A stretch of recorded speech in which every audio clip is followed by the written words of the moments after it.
Hi guys, my criticism is called leash criticism.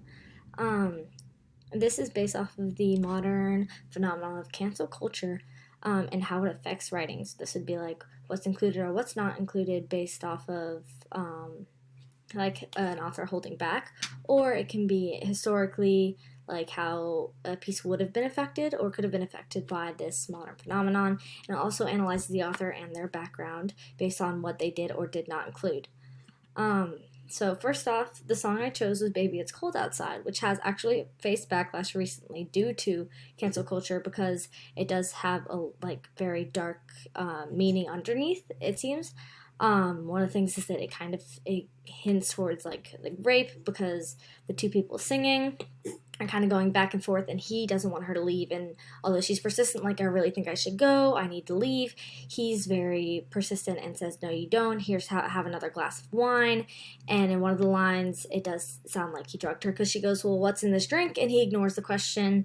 And then another line, she says, well, you're awfully persistent, and he says, well, I like to think of it as opportunistic, and that does bring up the issue of consent and rape because it does seem like that she doesn't have much control, and he's forcing her to stay out of her control. And then for the short story I chose Goldilocks and the Three Bears, which was actually written before cancel culture. And I think in this scenario, I think that Goldilocks could have easily been canceled because of her actions in the story. She thinks for whatever reason that she's entitled to enter the bear's living area and make herself at home when she didn't even know them, and that could easily be seen as judgmental and evasive when she goes, oh, this isn't good enough for me, this isn't good enough for me, oh, this is what's gonna work for me. And then when they show up, she seems like she was entitled to the whole thing, and she actually messed with these bears' lives. And although it is just a simple children's story, there is that meaning that people could have, it could have been affected with cancel culture had it been a newer story. Next up for the movie, I chose the new Marvel movie Eternals because it has been written post-cancel culture and has included all the things that it should. So there's not really much of a chance of it being canceled because they know what's coming. So first off, there's significant cultural diversity, even as you can see in just the picture, but if you watch the movie, it shows many cultures and races, and it shows a lot of different things, lots of diversity, which I think is very important. And then it also just acknowledges disabilities and mental health. So the girl on the far right in this picture, she is mute, and so she uses sign language, and so the rest of the characters also know sign language to acknowledge that. And then one of the other characters not pictured here, she has mental health issues, and that's acknowledged a lot in the movie as well. And there's also shows equality for genders. Lots of different women and men are depicted in this movie. So I used the teaser trailer, and Screencast-O-Matic won't let me use sound, so we just have the captions.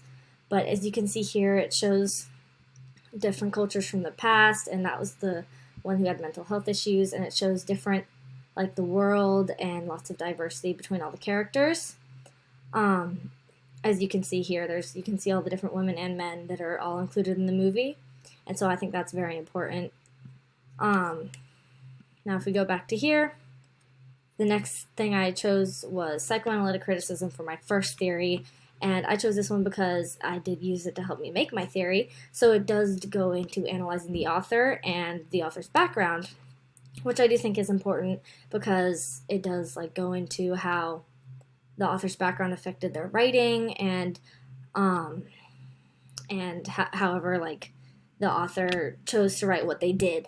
But the difference is that this focuses a lot more on the author's cultural or racial background, or even sexual orientation based off of what they think they're allowed to say in modern culture, and different things like that.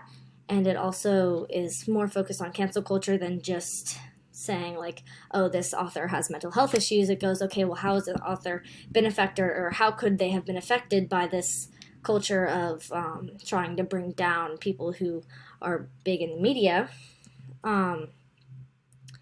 The next theory I chose was critical race theory for I don't know why it's glitching. And I thought it was similar because it does consider race and representation in media, and I think that's very important for lots of writing and movies nowadays, and how representation changes with time, how older books and works had a lot less diversity and everything because it just wasn't a thing then, and how there's a lot more now because people are more aware and are more inclined to show equality. And I think that the least criticism also looks for that because they're saying, oh, are they being equal? Are they being fair for all the different races? But for the differences is that least criticism is much bigger than just race. It covers all the different fields, and it also looks into the author and the author's maybe their race or background to see why they wrote what they did.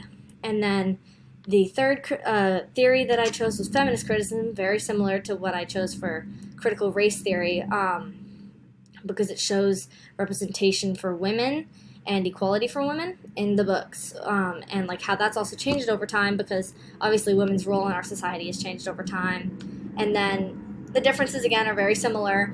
This is more than just feminism, because cancel culture covers more than just that. It's looking for all gender equality and why the author wouldn't have included like feminist roles. And then there's more factors to it, like looking into the author and stuff like how I said for critical race theory. And here's my works cited page. Critical race theory. I used this article for because I wanted to look more into the theory and see how it could compare and contrast with mine and what makes it different than least criticism, which is very similar with the feminist. I wanted to see what made it different and how I could build mine with it. And then psychoanalytic criticism not only helped me. This one not only helped me make my criticism, but I wanted to grow mine with it. So I wanted to make mine more than just looking at the author's like mental state. I wanted to look at their cultural and physical background as well. So that's all I have for my presentation. I hope you enjoyed it, and I hope that least criticism is something that interests you. Thank you.